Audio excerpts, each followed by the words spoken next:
If you're just joining us, this is Bobby and JJ Radio. We spoke with Scott Emerson and Bobby Cortez, how to prepare your home for inspection, how to prepare your home with market analysis, with value. We pretty much covered all the basics except for maybe one of the most important ones, which is how your house looks from the inside and the outside, to be honest. We have Miss Debbie Boggs. She started by Design home staging in 2007. She has her business partner, Julie Young. She's recognized with the Real Estate Staging Association. She's one of the top 5 staging companies in North America, which is crazy. She teaches continuing education classes all over for realtors and about staging. She has a lot of her design projects that were featured in San Antonio Magazine. She multiple features about her and her company, the San Antonio Express News. She's a speaker at the National Staging Companies, and she's one of Angie's List Super Service Award winners. Is that correct? Wow. Yeah. Did I get all that right? That's amazing. You make me sound great. Yeah, well, you are great. So, Debbie, let's talk about staging. So, I heard that curb appeal is one of the biggest things that a seller has to focus on. Absolutely. You know, that's part of the conventional wisdom about real estate. You hear curb appeal, curb appeal, curb appeal. Right. I mean, there's all kinds of TV shows just devoted to curb appeal. Absolutely. That's because 76% of buyers actually do a drive-by of a property before they ever... Not like the gangster drive-by. Just they drive... There's no shootings they in do this a drive-by. no shootings. Yeah, no. But before they'll schedule a showing. Right. Yeah. So that's why it's so key. Right. The thing is, though, these days, that drive-by is no longer physically driving past the street. It's online. It's online. Yeah. It's in front. Buyers are sitting in front of an HD screen, so they're seeing all 25 of those photos. That's your curb now. We have that's your curb appeal. We have HD cameras going right now. And Bobby had these 2 pimples last week. It was rough.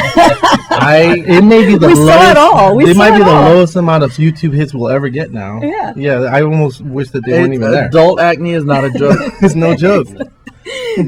So curb appeal is everything that's seen. Absolutely. Every one of those website photos, not just the street. It's every one of them. And it's the first one they see. Usually. Yeah. Usually the curb is the first one they see. But every one of them is now your curb. Absolutely. So what are some tips for improving your curb appeal? Great. One of the biggest things we can do is just dark mulch. It provides a lot of contrast, super easy, super cheap. Everybody can do it. Another thing is paint your front door. Right.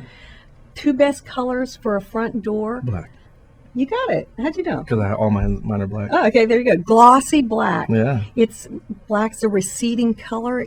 It's going to add more dimension to the front of the house and kind of draw you in. Another great color for a front door is red. I've always seen that. Yeah. Red's the first color that our eye. Yeah. Oh man, it looks awesome. Wait, drive down the street, you'll see some. Red's the first color that our eyes see in the spectrum. Right. So it grabs your attention. It's getting scientific. Also, Nice. It's also it stimulates the appetite. All right. It also triggers the buy instinct, which is why Target uses red. Okay. So if you really want to get the buyer going, that a little emotional response there, red door. If you're just joining us, Miss Debbie Boggs is becoming like a scientific stager right in front of our eyes, and she's breaking down all the staging do's and don'ts. So now, Debbie, what exactly is staging? Like, let's talk about what, in general, what would you say if someone came up to you? What's your elevator talk about staging? Well, first of all, it goes back to all the things that Bobby was talking about. We're wanting to try to net the greatest profit for sellers in the shortest amount of time. Absolutely. That's what it all goes back to. Right. Fewer days on market. Right. Higher sales price. Yeah. Right? Sure. So the way we do that, it's all about perceptions. Absolutely. Increasing the perceived size, highlighting the perceived positives, reducing the perceived negatives, enhancing the perceived condition, promoting a perceived lifestyle, right, and of course raising the perceived value. All raise the perceived value. Okay, so let's talk about the perceived size. So you go into a room, how can you increase that? Okay, well, obviously, I mean, we all know about decluttering. Sure. Right. Everybody Hoarders. knows There's that. a TV show. Yeah, exactly. Yeah. So getting the clutter out, removing any excess furniture. But you can put really, really small furniture in there. Yeah, there you like go. A dollhouse. But actually, even vacant rooms are going to appear smaller than if they have some furniture in there. Right? It's kind of counterintuitive because you think, I'll just clear everything out and it's going to look bigger. No, it actually looks smaller. Right. when it's vacant. Right. And you would also, so what if you have this big old entertainment center? Is that something that could really mess everything up as far as like living rooms, as far as size? Right. If we can, if it's at all possible, if we can get rid of that big entertainment center. For one thing, it looks dated. I mean, nobody, hang a flat screen on the wall. Right, exactly. What about perceived positives? Like, what do you mean by this? Okay, whatever is the best asset of the home. Okay. We want to really show that off, focus attention on. I mean, we even will point the sofa at that beautiful fireplace because it's like an arrow pointing at it. Sure. We want to highlight whatever that positive is. Right. Yeah, how can we reduce like some negatives? Besides, like I know that we're trying to accentuate like fireplaces, but how can we reduce some of the negatives? Like if how are you going to take people's eyes away from some of the bad things in the house? How would you do something? Give me an example, for instance. Yeah. Okay. Let me give you one home that we staged a few months ago in Inwood. All the house had been on the market for like a year. Sure. All the feedback was it's dark. There was like slate floors, dark burgundy walls, faux finishes everywhere, a big river rock wall. It was just like a cave. Sure. All the feedback was it's way too dark. Mm-hmm. So the agent had been recommending staging to this seller, and he was so resistant. I don't need to do that. My house looks great, He, after a year, finally, he was willing to stage. Finally, yeah. So knowing he was resistant, though, I gave him a couple of options. One with the master bedroom, one without. He says, okay, you really think that if I stage, my house is going to sell in 3 months? Yeah, I do. Sure. He says, you want to make it interesting? Where Okay.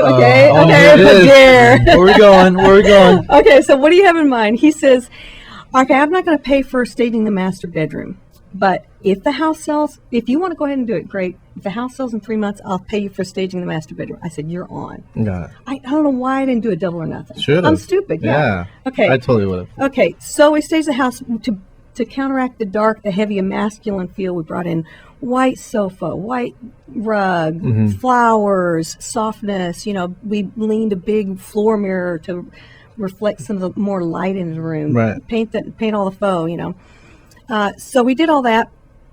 The house did not sell in 3 months.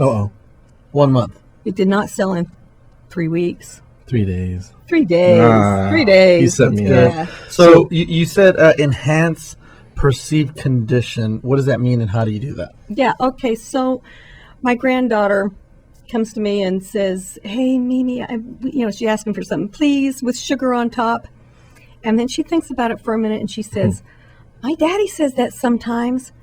I don't know what's on the bottom though."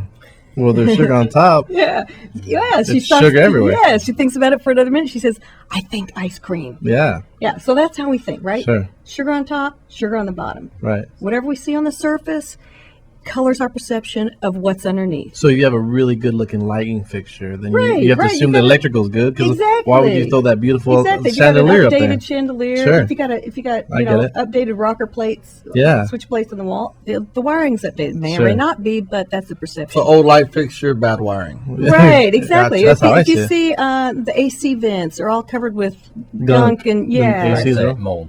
Mold, exactly. There you go. Obviously, the system has not been maintained properly. What about perceived lifestyle? Because I know that's something that is really difficult, I think, out of all of them. Absolutely. Well, so if the home is chaotic and cluttered and disorganized Sure. and just crazy, then my perception is that as a buyer is that my life is going to be chaotic and frenzied in that home. Sure. So we want to present this peaceful, harmonious. So the master bathroom is a spa. Right. Life is going to be perfect in this home. Here's the thing: is buyers do not buy houses; No, they buy dreams. they do. That's what we're selling here: is It's a home. dreams. Everybody, even Yeah, if you're American dream. downsizing, American dream. even if you're downsizing, you're looking for a South dream American home. It's going to be life's going to be better somehow in this home. Right. No, I that's what got we're you. looking for. And all of this together raises the perception of value. Exactly. Once you do all the stuff that you're talking about, at that point, then the house just has to be more expensive, right? Exactly. If you We hit do all these that, points. Also with accessories and furnishings that convey luxury and abundance. Sure. I don't know how many times I go into $1 million home in the Dominion, They got IKEA. and they got their college dorm furniture in there still. It's like a Uber Yeah, or it's whatever. like an equity eater. It's just sucking the value down on that house. No, that's crazy. So Debbie, What is the process when a seller calls you to work with your team? What can they expect? First of all, we're trying to make it as easy as possible. We know that selling your home, it's a stressful time. It's just difficult, Sure. no matter how. Not how if you they're go. selling with Bobby and JJ. Well, that's true. That's true. You That guys is- make it's it as easy easy as breezy, possible. Japanese. Okay, so we're trying to be a solution to make it easier for the sellers too. We're members of Sabor. We carry super keys. You guys don't even have to meet us at a house. Awesome. You can just Sold. make it easy as we possibly can. We take care of everything. We've got our own truck, our own movers. We're going to do all the delivery and setup. We're going to pick it up when we're done, when the house is sold, Sure. very quickly. Debbie, I want to touch on a real quick thing before we end here, because this is great information. You sold me on stage, and I was always on the fence, but you said when realtors ask, when it doesn't sell and it wasn't staged and it's vacant, they ask for what? A price drop, right? Yes, there you go. And it's Price reduction. always more than the staging would have been up front. Absolutely. It's almost twice or three times as much. So we just took all that out of this, and we said, let's just talk to Debbie, and we won't even talk about price drops. We're going to talk about concentrating on value and obviously perceived raised value. When you stage a home, it's less price drops, it sells quicker, everyone's happy. Yeah, staging's always going to be way less expensive and way more effective Than anything than a else. price reduction. Great. So I know that you're giving all of our listeners $100 off of any staging of a vacant home. All they have to do is text vacant or 100, doesn't matter, to 210-722-1633. You got it. That's 210-722-1633. So Debbie, thank you so much for joining us and all Thank this you. insight. That was awesome. Scott, thank you. Bobby, I don't care about you. So now our next week is going to be identity theft. We have a lawyer. We have Adam Hetry, the credit repairman. Thank you so much for joining us. This was Bobby and JJ Radio. Check us out on our website, YouTube, Instagram, all that.